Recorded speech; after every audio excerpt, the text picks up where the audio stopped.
බඹරවෙල ස්වර්ණතිස්ස නොහොත් ස්වර්ණතිස්ස අයියාගේ වීර කාව්‍ය.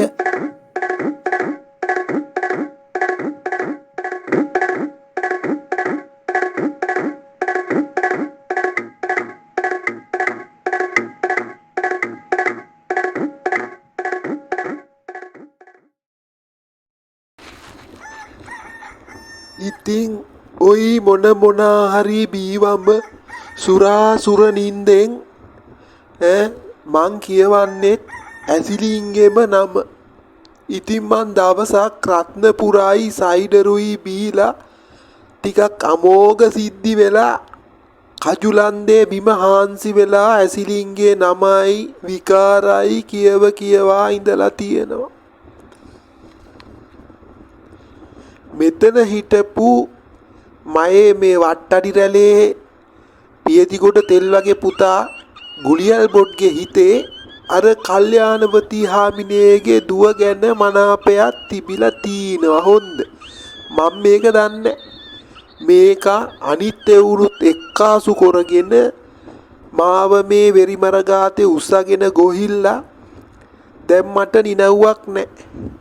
මුන් මාව කුදලාගෙන ගොහින් අම්බලමේ තාප්ප ගැට්ට උඩ තිබලා ඒ විතරක් මගේ සරමත් ලුහුටගෙන එතනින් ගොහි මන් දැන් පඩි ගැට්ට උඩ උඩු බැල්ලෙන් අමුඩේ පිටින් ඇසිලින්ගේ නම කියෝ ඉන්නවලු. අතරින් පතර එක මේ ශෘංගාර කතාත් කියවනවලු. ඒ මදිවට මේ එක එකාට අමු තිත්ත කුණුහබ්බෙනුත් බහිනවලු. අනේ මුන්දැගේ ලැජ්ජා තෝම්බුව කියෝන අපූර්ව. නෑ රාලහාමි කියන්න. ඉතින් දැන් මං තාප්ප ගැට්ට උඩ අමුඩ පිටින් විකාර දොඩෝනවා.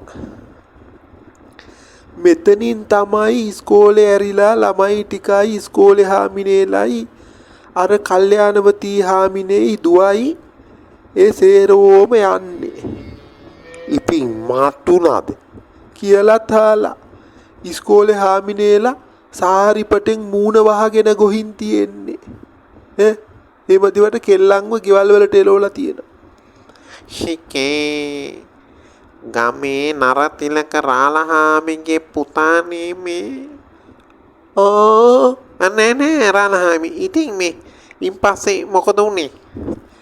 එදායින් පස්සේ මට කල්යාණවතී ඉස්කෝලේ හාමිනේගේ දූගේ මූණ බලනවා තිබා ගමේ ඉන්ටත් බැරි වුණා. වැඩේ කීන්නේ අර ගුලියල් බොට්. පස්සේ කාලෙක අර මේ කෙල්ලව බැන්දා. අපි දන්න ඇල්බර්ට් කාරයා මේ ඒ මගුලෙන් පස්සේ කොහොම හරි නිදියන්නේ ගෙදර නෙවෙයි නේද?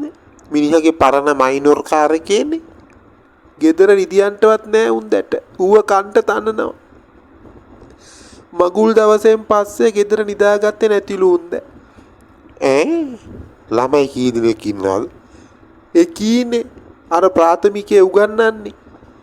එහෙනම් ඒ කතාව හරි. ග්‍රාම සේවක රාලහාමිව මේ ගුලියල්බර්ට් කාරයා මේකෙන් බේරලා දීලානේ තියෙන්නේ. ඒකනේ මං කියන්නේ බේරලා දුන්නා විතරක් නෙවි. ඒ කොඩිවිනේ ඌ ගිල්ලා මාව බේරන්න. අන්න කල්යාණ මිත්‍රයෝ.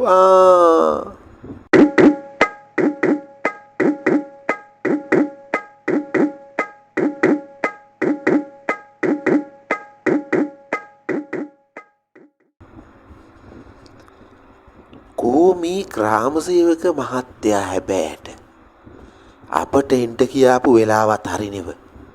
ගෙදරට එන්ට එපා කීවන්නේ. හාමිනේට හොරෙන්නේ මේ ගමන යන්නේ. මල්ලි අර මේ ගහේ තියෙන කඹේ බලාපන් තොණ්ඩුව වාගේ. ඔයික මේ වැඩේ කෙරුණේ නැත්තම් මේ අද යන වැඩේ කෙරුණේ නැත්තම් රාලහාමි එල්ලන්ට ලේස්ති කරගත්තු තොණ්ඩුවවත්ද? මොන තොණ්ඩුවක්ද ස්වර්ණතිස්ස අයියේ? ඔයි කොස් ගහන්නේ වේද වැල ගෙඩියක් බාන්නට දාපු කඹයක්. ඕසෙට වැල. මෙයා හිතන් ඉන්නේ ග්‍රාම සේවක රාලහාමි ඔන්න එල්ලුණා මෙන්න එල්ලුණා කියලා. එළුවගේ අහවල් එක වැටෙනකන් ඉන්නවා වගේ තමයි අපේ මේ ග්‍රාම සේවක රාලහාමි එල්ලෙනකම් බලන් ඉන්නේ. කවුද මල්ලි රාලහාමි එල්ලෙනකම් බලන් ඉන්නේ? නෑ මං කියෙව්වේ උන්ද එල්ලෙන්නේ නැහැ කියලා. ඔන්න එල්ලුනොත් ස්වර්ණතිස්ස අයියත් එල්ලෙනවා කියවනේ. දුකට මං කියන්නද? රාලහාමි එල්ලුනොත් ස්වර්ණතිස්ස අයියා එල්ලෙන්න ඕනේ නෑ. මං එල්ලෙනවා ඔට්ටුයි. ඕන්න. හරි නවත්ත ගනිල්ලා බොලාගේ පණ්ඩිත කතා. අහං රාලහාමි පිළිකන්නේ කන්නඩි කෑල්ලෙන් මූණ බලනවා ලිඳ ගාව. බලාපල්ලකෝ දැලිර උළු බාලා බෝතල් කට්ටෙන් බාලවාගේ පුයර කුඩු මූණ පුරා පිටි මුට්ටියට ඔළුව දාපු බලලවාගේ. ඒ මදිවට බුලත් පිටකුත් කාලා තොල කට රතු වෙන්න රට බමුණා වාගේ. පරණ මායිය බලන්ටනේ යන්නේ. මුන්දැගේ මනමාල හිත අලුත් වෙලා. සයිඩ් බාන්ස් අට ගාවට තිබලා රැවුලෙත් තෙල් ගානවර. අන්න තල තෙල් වලට අඟුරු කුඩු දාලා අඬනවා ඔළුව කළු කරගන්න. යකෝ කරන ස්ටයිල් එකක් කලින් කරගන්ට තිවුණ නෙව. රාලහාමි මෙහෙ අන්න අතින් කියනවා සද්ද කරන්ට එපාලු. ඔන්න එනවා. අන්න කෝමාරිකා පඳුරේ සරම පැටලුණා. අන්න ලෙහා ගත්තා. ඒ පාර පඳුරට බලිනවා. රාලහාමි අපි කියව්ව වෙලාවට ඕන් ආවා. උඹලාවද කෝ කරත්තිය? අරහෙ පාරේ අපි යන්. වටපුළුවේ හොඳ හරකෙක් ක්ලේෂ්ටි කරගත්ත නෙව මේ කොළුවට දෙන්ට. හොඳ නාම් රාලහාමි කොළුවට හොඳට හදාගන්ට පුළුවනි. අපේ රාලහාමි ගාව තියෙන පුසුඹ මයේ ජීවිතේ මගුල් අවස්ථාවක් මේක. මට නිකන් ඉලන්දාරියෙක් මගුලක් බලන්ට යන හැඟීම දැනෙන්නේ ඕයි. හැමෑට මේ කරත්තේ නකිමු. ආසිරි මංගල ගීත ගයන් අපි. රාලහාමි කෑ ගහන්න එපා. මේ ගමට රහසින් නෙව යන්නේ. දැන් ඔහෙමනේ කිව්වේ රහසින් යන්න කියලා. මේ කෑ ගහන්නේ මෙතන. චීචී මනුලෝකේ කුහකයි එක දවසක් වගේ මට මතකයි.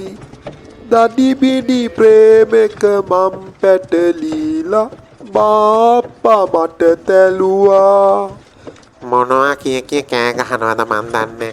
දැන් ගමම දන්නවා අපි ග්‍රාම සේවක රාලහාමිගේ හොරාඹුව බලන්ට යනවයි කියලා අවුරුදු ගානකට පස්සේ.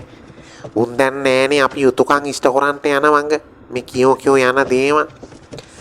අනේ මේ සුද්දා මේ රට අල්ලගත්තු සුද්දා මේ කසාද සහතිකය කියන උලව්ව අඳුන්නලා දීපු දවසේ ඉඳලා තමයි අපට අපේ අඹදරුව අහිමි වුණේ. නැත්නම් මම අරනායක අඹදරුවෝ බලන්ට යනවනේ නිතර. රාලහාමි උදේ මොකවත් බීවද? කොහොමද ස්වර්ණේ මිනිහෙක් මේ වාගේ ගමනක් අමුවෙන් යන්නේ? මං වැල කසිප්පු ඩිංගක් අබිලින් බාප්පව යවලා ගෙන්නගෙන බිව්වා උදේ පාතරාසෙට පස්සේ. මට හිතුණා මේ චර්යාව දැක්කම. අනේ ටවුමට ගියාම මතක ඇතුව විස්කෝතු බෙලෙක්යක් ගන්න ඕනේ. දැන් රාලහාමිගේ මස්සිනාලා දෙන්නටත් මොනවා හරි ගන්ට ඕන නේද? මට අවුරුදු ගානකට කලින් වෙලේ කළු මඩ කව උන්දලා ගැහුවේ. දැන් නම් මේ තලත් ඈනි ඇති උන්දලත් මාත් දැන් ග්‍රාම සේවක දූරන්දර නෙවද? මේ උන්ට මොනවාද බං ගන්නෙ? උන් ඔය ෂෑප් කරගන්ට ඉතින් සුරාපිදේනිය තමයි දෙන්න වෙන්නේ ඉතින්. සීල්ලරක් උද ගන්නෙ? පෙනුමටත් එක්කලා සීල් හොඳයිනේ. ඕකුන් බොන්නේ නම් මේ කසිප්පු හැලි අරක්කු වගේ ජරාව තමයි ඉතින්නේ.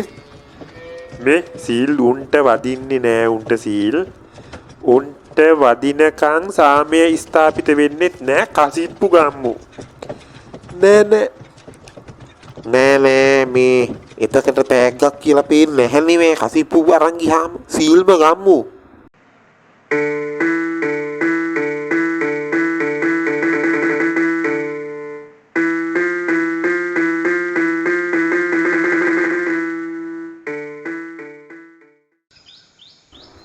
අර ගොයියා කියාපු විදියට ආන් අරු තමයි කොළුවා.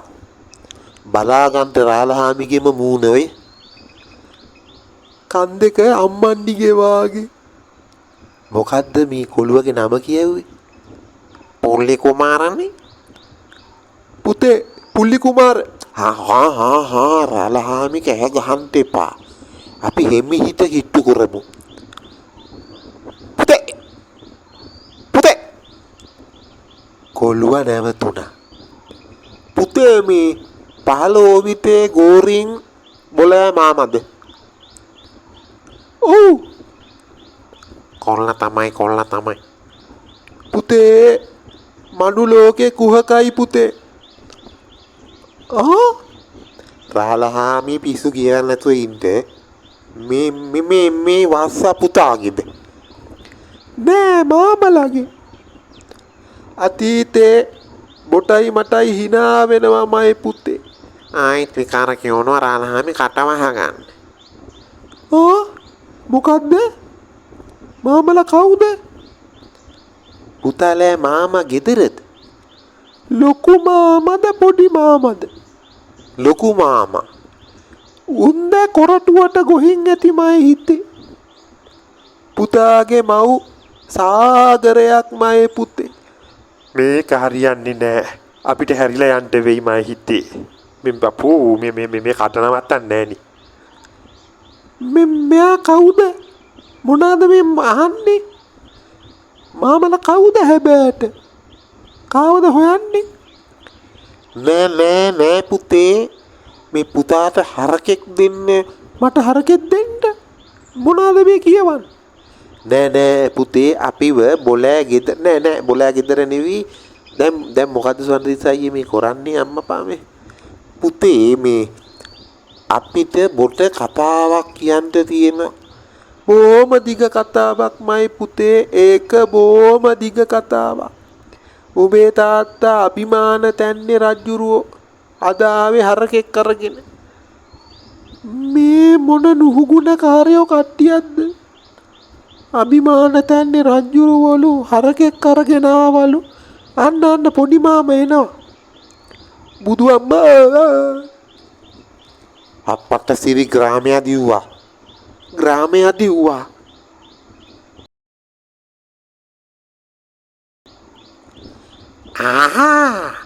අර එතකට දිව්වේ ඌද?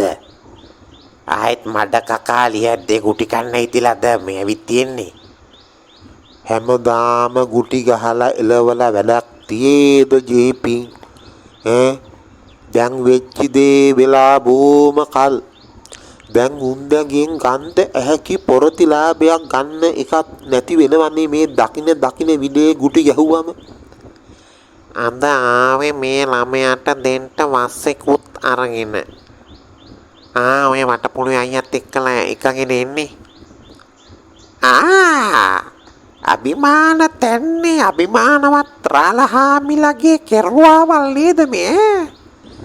අනේ ඕන් ඔහොම කතා කරපන් ජේපි. මතකද කිතුල යට සයිඩර් පොලේ ඒ කාලේ අපි බැන්ද පෙම? ඒකේ ප්‍රතිඵල තමයි නගාට අපෙක් නැති කොළුවෙත් ලැබිච්ච එක. ජේපි මිනිහෝ මාව අඬවන්න එපා. මං අදාවේ යුතුයකම් කරන්ට. උඹලනේ මං කලින් ආපු වතාවල් වල මට මඩ කවා ගැහැව්වේ. මල්ලි ජේපි අපි උඹට ගෙනාවා අපූරු බඩුවක්. බඩෝ? හිතුවද අපි මේ සෞදිය පුරන්ට බලා ඉන්නවා කියලා? ජේපි ඉස්සරලා මේක බීලා හිටියහන් මේක බීලා මට බැනහන්. සීල්ද අපි ඔය ලොකු රාලහාමිලාගේ පාක් කුඩන් වලට නැවෙන්නේ ඒත් සීල් නේද? දැක්කද සීල් ගෙනාපු එකේ වටිනාකම?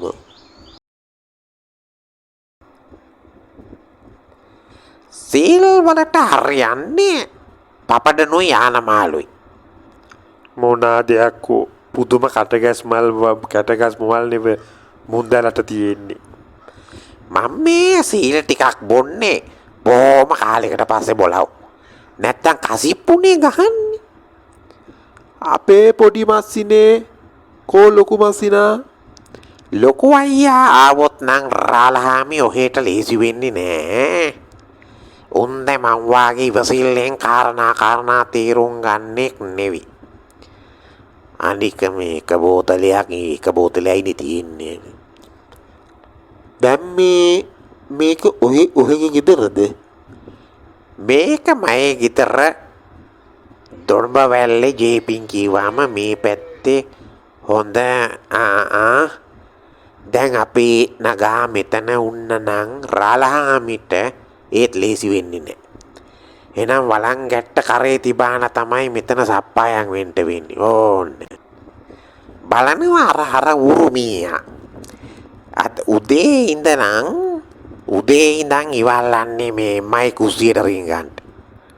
පොඩි මස්සිනා අපි ආවේ ළමයාවත් බලලා ළමයාගේ මෑණියොත් බලලා අපේ යුතුයකම් කරලා හිත හදවත විවෘත කරලා අද උදේ සාඩින් ටින් එකක් මූණේ හිර කරගත්තු තලගොයේ ඕන් ওই පැත්තට ගියා. ජේපි මල්ලි අපි අද ආවේ ළමයාටම කියලා හරකෙක් බාර දෙන්න. අපි මේ පුල්ලි කුමාර කොල්ලටද හරකෙක් බාර දෙන්න? රාලහාමිට ඌව බලා කියාගන්න බැරිද මේ මූට බාර දෙන්න? නෑ මනුස්සයෝ මම මේ හදවත විවෘත කරලා කතා කරන්නේ.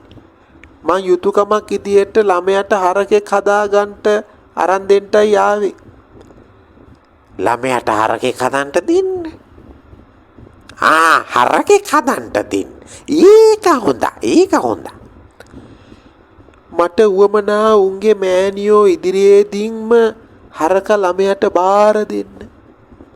රාලහාමි තමුසෙට කමක් නැත්තං මං එක්කන් යන්නම් නගාලගේ ගෙදරට. හැබැයි මොනවා හරි යහපත්යක් වුණොත් මං බීපු අරක්කු තමුසලට දෙන්න ඉදියක් නෑ හොඳද? නෑ තමුසේ අපට කොලේ උදව්ව තමුසේ අපට කොලේ උදව්ව නෙවද?